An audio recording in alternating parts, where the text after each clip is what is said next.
وی غنی مولا با عدالت کوي طلب راشد میزان رسول الله په شفاعت کوي د حشر نشر په میدان. ما محترم طلبه ولاړی طلب پای کې نیک اعمال بد اعمال بدل کیږي او الله رسول به ما محترم و یو بگیر شي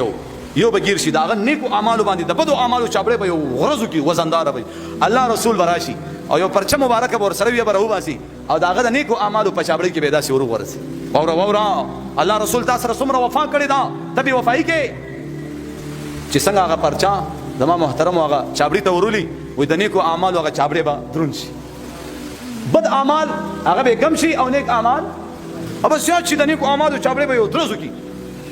نو دا امتی به داسې حیران دی ایران ګوري ورته وایي تاسو څوک یې وایي زه ستا پیغمبر محمد رسول الله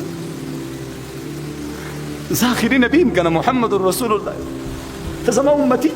تا په پلانکي وخت کې په ما باندې یو ځل درود شریف ویلی او امې درله ساتلی په دې پرچه مې ولیکو نیکو اعمالو چاپړې مې درله پیدرو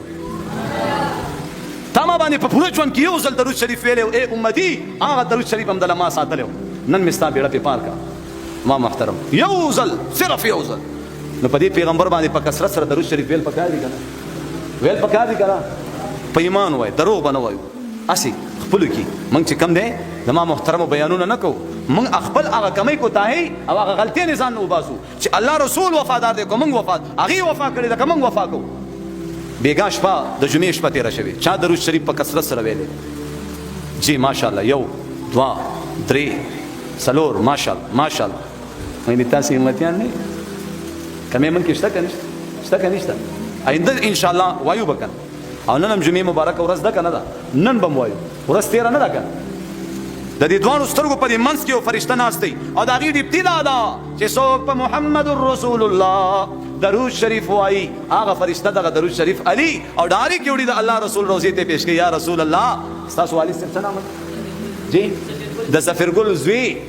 د ظفرګل زوی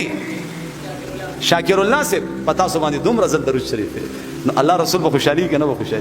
خوشحالي کنه او دغه چټونه ورزي کنه ورزي دا به ور سره وي کنه وي نو قیامت پر ورځ به ور سره وي کنه وي نو د شاکر الله نوم خو به کرام جنتی دی کنه وي ټول به درود شریف وایو ان شاء الله وایو به کنه چې دا چټونه ډېر الله رسول ته ورغلي هغه سره خو به وي نو ګوري با کله قیامت پر ورځ زما استا بیړه چپه کېدا نو ان شاء الله العزیز یو طرف نه به د محمد رسول الله په ذریعه سره زمونږ استاد بیړه الله پار کوي ان شاء الله کوو به ان شاء الله